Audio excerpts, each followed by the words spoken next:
Commander Olivia Pearson rubbed her tired eyes as she stared at the monitor. The small room hummed with the sound of computers. For 8 hours straight, she had watched the screens at Earth's deep space monitoring station. Nothing unusual ever happened during her shifts, until today.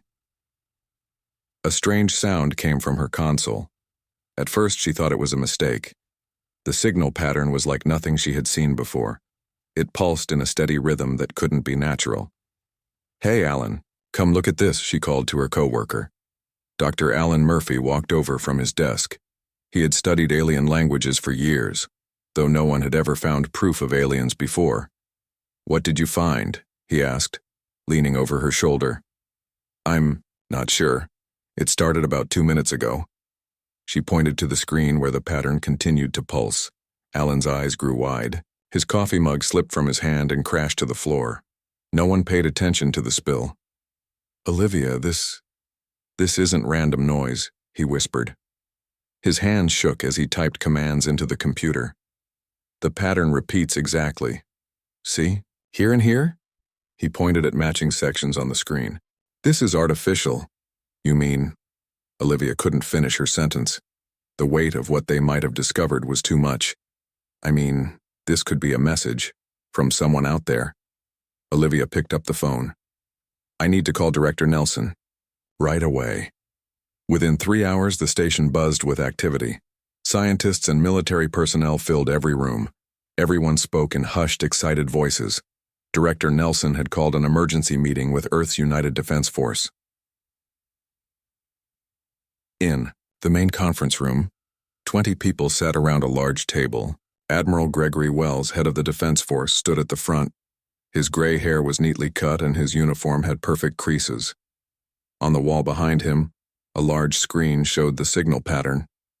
"Ladies and gentlemen," he said, "what you're looking at may be the most important discovery in human history. We believe it's a message from an alien civilization." The room filled with whispers. Admiral Wells held up his hand for silence. "Dr. Murphy, please explain what you found." Alan stepped forward. He looked nervous, but excited. "The signal comes from a star system we call Proxima Hydri, about 40 light years away.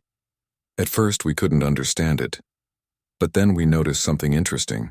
He pressed a button, and new images appeared on the screen. The message contains basic math patterns.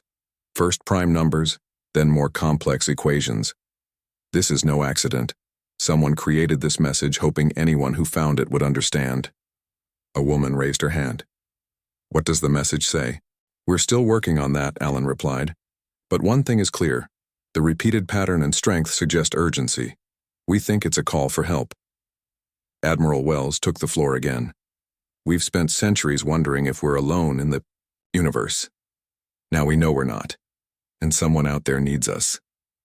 Olivia spoke up from her seat. "Sir, what will we do? We don't have ships that can travel that far." The Admiral smiled slightly. "Actually, Commander Pearson, we do. For the past 15 years, a secret program has been developing faster than light technology. We didn't know if we'd ever need it. Now we do." He pressed a button on his remote. The screen changed to show a massive spaceship under construction. "This is the UNS Defiance. It's nearly ready. With the new engines, it can reach Proxima Hydri in about a month." Everyone stared at the image in awe. "I'm authorizing a response to the signal," he continued. "We'll let them know help is coming. Then I'm activating the fleet. Humanity's first mission to the stars won't be for exploration. It will be a rescue mission." The room fell silent as everyone realized what this meant. Humans were about to leave their solar system for the first time. They would meet aliens. Perhaps they would fight in a war that wasn't their own. Olivia looked at the signal on the screen still pulsing steadily. Somewhere far away, someone waited for an answer, and Earth was going to respond. The translation team worked day and night for a week. They filled the lab with empty coffee cups and food wrappers. No one wanted to leave while they were so close to understanding the alien message. Dr. Samantha Lloyd led the team. She had studied possible alien life forms for 20 years. Now she finally had real aliens to learn about. Her eyes were red from lack of sleep, but she couldn't stop smiling. "I think we've got it," she said, holding up a tablet. The room went quiet as everyone turned to look at her. The math patterns were the key. They built a common language from there. Admiral Wells arrived quickly after her call. He stood tall, in his uniform, but his eyes showed he was just as excited as the scientists. "Tell me what you've learned, Doctor," he said. Dr. Lloyd connected her tablet to the main screen. Images appeared of thin, bird-like creatures with 4 arms and large eyes. They had feathers covering most of their bodies. "They call themselves the Arcsani," she explained. "Their home world is being attacked by another alien group they call the Voidborn." She showed more images. Dark, shapeless forms moved across the screen. They seemed to flow like water one moment and harden like rock the next. The Voidborn appear to be some kind of collective entity. They consume resources from planets and then move on. They've already destroyed 3 other worlds near the Arcsani system. A military officer raised his hand. "Why contact us? Surely there are closer civilizations. That could help?" Dr. Lloyd nodded. "That's the most interesting part. The Arcsani have known about Earth for almost 50 years. They've been watching us from a distance." She paused and looked around the room. "They classified Earth as what they call a death world." "A what?" Admiral Wells asked. "A death world. A planet with conditions so harsh that any species evolving there must be incredibly tough to survive." Dr. Lloyd smiled. "What's normal for us would kill an Arcsani in minutes. Our gravity is nearly twice what they're used to. Our air would feel like thick soup to them. Even our bacteria would be deadly." Lieutenant Eric Mason stood up from his chair. "They were afraid of us?" "They were cautious," Dr. Lloyd corrected. "They saw a species that evolved in what they consider extreme conditions. We're stronger, denser, and more durable than they are. One human could probably lift 3 or 4 Arcsani without much effort." Admiral Wells nodded slowly. "So they avoided contact until they became desperate." "Exactly. The Voidborn are overwhelming them. The Arcsani realized that the very traits that made them cautious about us might make us perfect allies against their enemy." The Admiral turned to face the room. "Ladies and gentlemen, we are about to meet an alien species that considers us the tough guys of the galaxy." A small smile appeared on his face. "I think it's time we show them they made the right call asking for our help." Engineers and military personnel worked around the clock to prepare the fleet. The UNS Defiance was not going alone. 11 more ships joined the mission, each filled with Earth's best soldiers, scientists, and diplomats. Captain Natalie Reeves would command the Defiance. She had been the top pilot in the space program before moving to command. She watched from the observation deck as the last supplies were loaded onto her ship. Commander Peter Daniels stood beside her. 12 ships to represent all of humanity," he said quietly. "It doesn't seem like enough." "Quality over quantity," Captain Reeves replied. "How many volunteers did we get?" "Millions. We had to turn most away. Every person aboard has been specially selected." In the medical bay, Dr. Kevin Foster supervised the Marine units as they received their final equipment. The combat suits were designed to work with the natural advantages humans had from Earth's heavy gravity and dense atmosphere. "Remember," he told each Marine, "what feels normal to you will feel like crushing pressure to them. You'll be stronger and faster than anything they've seen before. Move carefully." The date for launch was set. In 3 days, humanity would leave the solar system to help their new allies. No one knew exactly what they would find, but everyone understood what was at stake. Earth was about to show the galaxy what Deathworlders could do. Launch day arrived with clear skies. Thousands gathered to watch the fleet take off, even though the ships had been built in secret until now. News of the alien message had spread across Earth. Everyone wanted to see humanity's first step into the stars. The UNS Defiance was huge. It stretched nearly a kilometer from front to back. Its silver hull gleamed in the sunlight. Weapon systems lined its sides, ready to defend Earth's first space fleet. Captain Natalie Reeves walked through the main bridge for final checks. Screens blinked with data as crew members prepared for launch. She had trained for years to fly experimental ships, but nothing like this. "All systems ready, Captain," said Lieutenant Ben Howard from his station. "Engines are at full power." Natalie nodded. She pressed the comm button on her chair. "This is Captain Reeves to all ships. Prepare for departure." One by one, the 12 ships lifted from Earth. They moved smoothly through the atmosphere and into space. People on the ground cheered as the ships disappeared from view. In orbit, the fleet formed a V pattern with the Defiance at the front. Captain Reeves looked at the main screen showing Earth below them, beautiful and blue. "It's strange, Commander," Daniel said quietly beside her. "We've spent so long looking up at the stars. Now we're finally going to visit them." "Not just visit," Natalie replied. "We're going to help people who need us." Admiral Wells spoke to the fleet from Earth Command. His voice came through clearly on all ships. "Men and women of Earth's first space fleet, you carry the hopes of our entire planet with you. Your mission is to aid the Arxani people and stop the Voidborn threat. Remember that you represent all of humanity. Make us proud." Captain Reeves stood up from her chair. "Prepare for lightspeed jump." The new engines hummed with power. They were based on principles that most scientists had thought impossible just a few years ago. Now they would take humans farther than anyone had gone before. "Jump in 3, 2, 1. Lieutenant Howard counted down. Stars streaked into lines of light as the ships accelerated to speeds no human had ever experienced.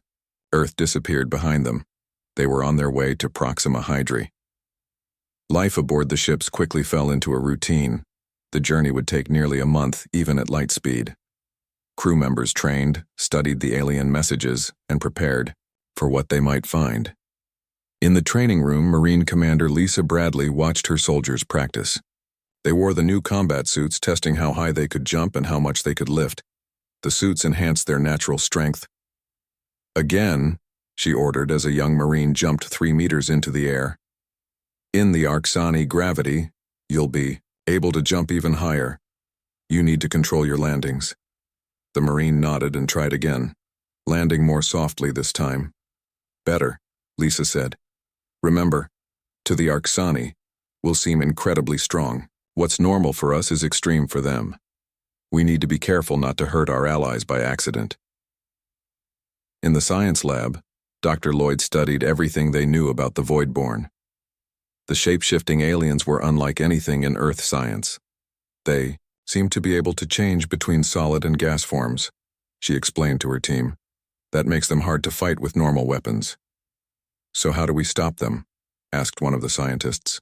"I've been studying their communication patterns," Dr. Lloyd replied. "They might operate as a hive mind. If we can disrupt their connection to each other, we might be able to defeat them." 3 weeks into the journey, the fleet encountered something unexpected. Lieutenant Maria Gonzalez was monitoring the sensors when she noticed a strange reading ahead. "Captain," she called out, "there's something in our path. It's huge, like a giant ring in space." Captain Reeves hurried to the sensor station. The screen showed a massive structure floating in the emptiness of space. It was clearly artificial, a perfect circle with strange markings along its edge. "Is it Arxani?" she asked. "I don't think so," Maria replied. "It doesn't match any of the designs in their messages." As they watched, the ring began to glow with blue light. Something was happening. The fleet was about to have its first alien encounter, but not with the Arxani they had come to help. The giant ring structure floated silently in space. It was at least 5 miles across with strange symbols etched into its dark metal surface. The human fleet slowed as they approached it. "All ships hold position," Captain Reeves ordered. The 12 ships stopped at a safe distance from the ring. "What is it?" Commander Daniels asked, staring at the main screen. Lieutenant Maria Gonzalez checked her sensors. "It seems to be some kind of gateway, Captain. I'm detecting energy flowing through it." As they watched, the blue light around the ring grew brighter. Suddenly, a beam shot out from the structure and hit the Defiance. The crew tensed, but there was no damage. "It's scanning us," Maria reported. A few moments later, the ship's communication system activated on its own. A voice filled the bridge, speaking in a language no one understood. The universal translator, built using the Arxani message patterns, struggled to make sense of it. Finally, words came through. "Turn back, Deathworlders. You do not understand what awaits you. The balance of power in this sector must not be disturbed. Captain Reeves looked at her officers. This was not the welcome they had expected. Open a channel, she ordered. When the system was ready, she spoke clearly. This is Captain Natalie Reeves of Earth's United Defense Force. We received a distress call from the Arcsani people. We are on a peaceful mission to provide aid. There was a long pause before the reply came. The Arcsani made a mistake contacting you. Your kind should remain in your own system. Deathworlders bring only destruction. The voice sounded worried, almost afraid. Captain Reeves realized that whoever was speaking feared humans just as the Arcsani had. But unlike the Arcsani, they didn't want help. We cannot ignore a call for help, she responded firmly. We will continue our mission. The communication cut off abruptly. The ring's blue glow began to fade. They're shutting down the gateway, Maria said. They're trying to block our path. Captain Reeves turned to her chief engineer. Daniel, can you do anything? Chief Engineer Daniel Wright was already working at his station. He had grown up breaking into computer systems for fun before joining the Defense Force. His fingers flew across the control panel. Their technology is advanced, he muttered. But they never expected someone like me to try to access it. He grinned as his screen lit up with new data. I'm in their systems. Give me 2 minutes. The bridge crew waited anxiously. Outside, the ring had almost gone dark. Then suddenly the blue light returned stronger than before. Got it, Daniel announced proudly. I've reactivated their gateway. We can pass through now. Captain Reeves nodded. All ships, prepare to move forward. We don't know what's on the other side, so stay alert. The fleet moved toward the glowing ring. The Defiance went first, its hull shimmering as it passed through the energy field. For a brief moment, the ship seemed to stretch impossibly long, and then it vanished. The experience inside the ship was strange. Everyone felt a moment of weightlessness followed by a pulling sensation. The lights flickered. Some crew members felt sick to their stomachs. Then everything returned to normal. We're through, Lieutenant Howard announced from the helm. All systems functioning. One by one, the other ships followed. When all 12 had passed through the gateway, they found themselves in a completely different region of space. Where are we? Captain Reeves asked. Maria checked the star charts. According to our maps, we've traveled about 15 light years in seconds. We're much closer to the Arcsani system now. Commander Daniel shook his head in amazement. So that's a shortcut through space. I wonder how many of these gateways exist. And I wonder who built them, Captain Reeves added. Whoever they are, they're clearly not happy about us using their tech. Dr. Lloyd entered the bridge, excited by the new discovery. This changes everything we thought we knew about space travel. These gateways could connect entire galaxies. Captain Reeves turned to her communications officer. Send a message back to Earth. Tell them what we found and that we're continuing our mission. As the message was sent, the fleet regrouped and set course for the Arcsani system. According to their new calculations, they would arrive in just 3 more days. They had overcome their first obstacle, but bigger challenges lay ahead. Someone had tried to stop them from reaching the Arcsani. The question was, why? 3 days after passing through the gateway, the human fleet arrived at the Arcsani system. What they found shocked everyone. Captain, you need to see this, Lieutenant Maria Gonzalez said, her voice quiet with horror. Captain Reeves looked at the main screen and felt her heart sink. The space around the Arcsani planet was filled with debris. Broken ships and destroyed stations floated everywhere. It was clear that a massive battle had happened here. Are there any Arcsani ships still intact? She asked. Maria checked her sensors. A few small vessels on the far side of the planet. They appear to be hiding. And the Voidborn? Multiple large ships in orbit, they're attacking something on the surface. Captain Reeves made her decision quickly. Send a message to the Arcsani vessels. Let them know we've arrived. Then prepare all weapons. We're going to drive those Voidborn ships away from the planet. The fleet spread out in attack formation. The human ships were smaller than the massive Voidborn vessels, but they were faster and more agile. Captain Reeves ordered them to target the Voidborn ships closest to the planet first. All ships fire when ready, she commanded. Bright beams of energy shot from the human fleet. They hit the nearest Voidborn ship, cutting through its strange, shifting hull. Parts of the alien vessel seemed to turn to smoke when hit, then reform seconds later. Unusual response to our weapons, Commander Daniels noted. They can regenerate. Hit them again. Harder this time, Captain Reeves ordered. The fleet fired a second volley.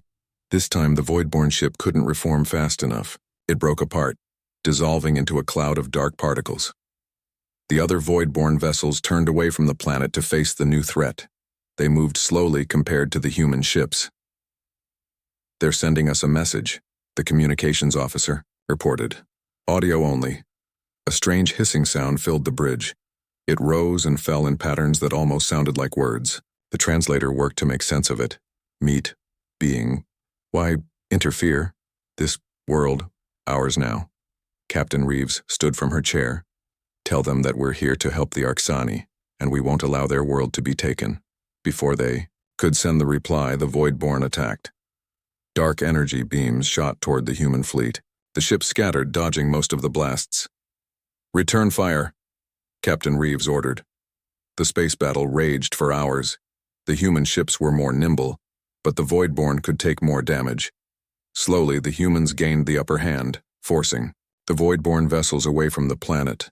Finally, the remaining Voidborn ships retreated, disappearing into the darkness of space. "We've done it," Commander Daniels said, smiling tiredly.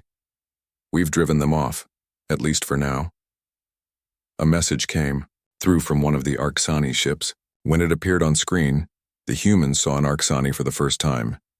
The alien was tall and thin, with feathery skin and 4 long arms. Its large eyes blinked rapidly as it looked at the humans. You really came," the Arxani said in a soft, musical voice. "We had almost lost hope." "We received your distress call," Captain Reeves replied. "I'm Captain Natalie Reeves of Earth. I am Senior Archon Zilvex of the Arxani High Council. What remains of it, at least." The alien's voice trembled. "The Voidborn attacked 3 weeks ago. They've destroyed most of our defenses." "Are there survivors on the surface?" Dr. Lloyd asked, stepping forward. "Yes, in our underground shelters, but the Voidborn have landed their forces. They're hunting down our people." Captain Reeves looked at Marine Commander Lisa Bradley, who nodded in understanding. "We can help with that," Captain Reeves told the Arxani leader. "We're prepared to send troops to the surface. Your kind from such a high-gravity world." The Arxani's eyes widened. "The stories say your bodies are dense and strong. Is it true?" "It's true," Captain Reeves confirmed. "And we're ready to show the Voidborn what humans can do." The Arxani leader bowed all 4 of its arms. "Then perhaps there is hope after all." Captain Reeves turned to Commander Bradley. "Prepare your Marines for drop. It's time to put those combat suits to the test." The first human boots would touch alien soil by dawn. The dropships descended through the pink clouds of the Arxani world as dawn broke over the ruined capital city. Inside one of the ships, Marine Commander Lisa Bradley checked her combat suit one last time. "Remember your training," she told her. "Troops. The gravity here is about half of Earth's. You'll feel very light, so control your movements." The Marines nodded. They had trained for weeks, but nothing could fully prepare them for being the first humans to fight on an alien world. "Touching down in 30 seconds, the pilot announced. The ship landed with a soft thud. The doors opened and the Marines moved out quickly, securing the area around the landing zone. 5 more dropships landed nearby, bringing a total of 120 human soldiers to the Arxani world. Lisa took her first step on alien soil. It felt strange. The ground seemed to give slightly under her boots, almost like walking on foam. The air was thinner than Earth's, making it easier to breathe. And just as they had been told, the gravity was much lighter. Lisa felt as if she could jump over a building if she tried. "Area secure, Commander," reported Sergeant Frank Collins. "No enemy contact yet." "Good." Let's move toward the coordinates of the Arksani shelter. Lisa pointed to a cluster of damaged buildings about a mile away. The Marines moved forward in formation, their enhanced combat suits making them look larger than normal humans. The suits boosted their already considerable strength and protected them from the alien environment. They hadn't gone far when they got their first look at the void-born ground forces. Dark, shifting shapes moved between the ruins ahead. They flowed, like liquid one moment, then solidified into roughly humanoid forms the next. Hold position, Lisa ordered. She raised her weapon, designed specifically to disrupt the Voidborn's molecular structure. The Voidborn noticed the humans immediately. A dozen of the shadowy figures turned and rushed toward the Marines with surprising speed. "Open fire!" Lisa commanded. The Marines fired their new weapons. Beams of energy hit the charging Voidborn. Where the beams struck, the creatures' bodies seemed to break apart, unable to maintain their form. But there were many more Voidborn than expected. They came from all directions, swarming toward the humans. "They're trying to surround us," Sergeant Collins shouted. Lisa saw an opportunity. "Squad 2 and 3, use your jump capability. Get to higher ground." 8 Marines activated their suit enhancements and leaped into the air. In the light gravity, they soared nearly 30 feet up, landing on top of a nearby building. From there, they had a perfect position to fire down on the Voidborn. The aliens seemed confused by this tactic. They hadn't expected their enemies to move in 3 dimensions so easily. Their attack faltered. As the battle continued, Lisa noticed something strange. When they killed one of the Voidborn, the dark particles it dissolved into were drawn toward the others, making them stronger. "They're absorbing their dead," she realized. "Don't let them regroup. Keep them separated." The Marines adjusted their tactics, making sure to keep the Voidborn forces divided. It worked. Without the ability to combine their strength, the aliens were easier to defeat. After 20 minutes of intense fighting, the area was clear. The Marines had won their first battle against the Voidborn, though 3 soldiers had been injured when the creatures had managed to touch them with their acid-like limbs. As the Marines secured the area, a section of ground nearby slid open. A hidden door revealed a stairway leading underground. Several Arksani cautiously emerged, their thin bodies trembling slightly as they looked at the humans. One of the aliens stepped forward. "You fought them off," it said in a voice filled with wonder. "No one has ever done that before." Lisa lowered her weapon. "We're here to help.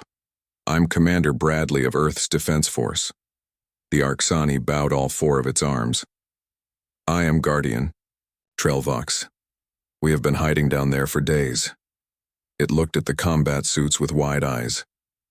"The ground shakes when you walk, just as the old story said it would when the Deathworlders came." More Arksani emerged from the shelter looking at the humans with a mixture of fear and hope. Among them were civilians, including some that appeared to be children. "Are there more of your people in other shelters?" Lisa asked. "Yes, across the city, but the Voidborn are hunting them down one by one." Lisa activated her communication link to the fleet. "Captain Reeves, we've made contact with Arksani survivors. Request permission to expand our search and rescue operations." "Permission granted," came the reply. "Be careful down there, Commander. Our scans show heavy Voidborn activity throughout the city." Lisa turned back to the Arksani. "You're safe now. We're going to find the rest of your people." For the first time in weeks, the Arksani dared to hope. 2 weeks after the first Marines landed, the battle for the Arksani world had reached a standstill. Humans had secured several major cities and rescued thousands of Arksani civilians. But the Voidborn still controlled much of the planet and continued to receive reinforcements from their fleet hiding beyond the system's edge. Captain Natalie Reeves called an emergency meeting on the UNS Defiance. The ship's conference room was filled with both human officers and Arksani leaders. "We can't keep fighting them this way," she said, pointing to the map showing Voidborn-controlled territories. "For every one we destroy, 2 more seem to appear." Dr. Samantha Lloyd stepped forward. "I've been studying the Voidborn closely. I believe I've discovered something important about how they operate." Everyone turned to look at her. "The Voidborn aren't individual creatures like us," she explained. "They're more like cells in one giant organism, They share a single mind that controls all of them. She displayed images of void-born movements during various battles. Look at how they attack. They move in perfect coordination, no matter how far apart they are. That suggests a central intelligence directing them. Senior Archon Zilvex of the Arcsani nodded his feathered head. This matches our observations as well. But how does this help us? If they share one mind, Dr. Lloyd continued, then there must be a central node or brain controlling them. If we can find it and disrupt it, the entire void-born presence might collapse. Captain Reeves leaned forward. Where would this central node be? Based on our analysis of their communication patterns, I believe it's on their command ship. Lieutenant Ryan Parker, who led the fighter squadron, spoke up. We found a weakness in their ships. They can't handle quick changes in direction like our fighters can. They evolved in deep space without gravity to deal with. Captain Reeves began to form a plan. So, if we can locate their command ship, we might be able to get aboard it. And then what? Commander Daniels asked. Then we plant a disruptor device at their central node, Dr. Lloyd answered. Something that will break their connection to each other. The room fell silent as everyone considered the risk. It would be a small team, Captain Reeves finally said. Volunteers only. The mission would be extremely dangerous. I'll go, said Dr. Lloyd immediately. You'll need military protection, Commander Daniels added. I volunteer as well, Captain Reeves nodded. I'll lead the mission myself. The Arcsani looked at each other, clearly surprised. Your ship captains lead attack teams personally? Asked Zilvex. When necessary, Natalie replied with a small smile. The plan came together quickly. Lieutenant Parker's fighters would locate the void-born command ship and draw away its defenders. A small stealth shuttle would then deliver Captain Reeves and her team aboard. Once inside, they would find the central node and plant Dr. Lloyd's disruptor device. Among the volunteers was Specialist Joe Bennett, a quiet man with a background in theoretical physics. His understanding of the Void-born's unusual matter state would be crucial for the mission. 3 days later, the mission began. The human fighters attacked the Void-born fleet, moving so quickly that the alien ships couldn't target them effectively. As planned, this distracted the defenders from the small shuttle approaching the massive command vessel. We're approaching the outer hull, reported the shuttle pilot. No sign they've detected us. Inside the shuttle, the strike team performed final checks on their equipment. Their suits were fully sealed against the hostile environment they expected to find inside the Void-born ship. Captain Reeves looked at each member of her team. Once we're in, we'll have 30 minutes to find the central node, plant the device, and get out. Stay together, follow the plan, and we'll make it back. The shuttle attached to the Void-born ship's hull. Cutting tools sliced through the strange, shifting material. For a moment, everyone held their breath, wondering if the ship would react. When nothing happened, Captain Reeves nodded to her team. Let's go make history. They stepped into the alien vessel, entering an environment unlike anything humans had ever experienced before. The war for the Arcsani world had reached its turning point. 1 month after the defeat of the Void-born, ships began arriving at the Arcsani homeworld. These were not warships, but vessels carrying representatives from 27 different alien civilizations. Word had spread quickly through the galaxy. The Deathworlders of Earth had not only answered a distress call but had successfully driven back the Void-born, a threat that had been consuming worlds for centuries. The strike team's mission had been successful. They had found the central node of the Void-born collective, a massive, pulsing structure at the heart of the command ship that looked like a giant brain made of swirling dark matter. When Dr. Lloyd's disruptor device activated, the effect was immediate and devastating for the Void-born. Without central coordination, their forces fell into chaos. Some dissolved entirely, while others fled in random directions. Captain Reeves and her team had barely escaped as the command ship collapsed in on itself. But their victory was complete. Within days, the remaining Void-born had retreated from the Arcsani system. Now, Admiral Wells stood in the grand meeting hall built specifically for this historic gathering. Despite being built to accommodate many species, the room still felt small to the humans present. The Admiral towered over most of the alien representatives, and special atmospheric chambers had been created for those who couldn't breathe the standard air mix. "We came because someone asked for help," Admiral Wells said simply to the assembled aliens. "That's who we are." Senior Archon Zilvex stepped forward. "For too long, many civilizations have feared the species from high-gravity worlds. We called you Deathworlders and avoided contact.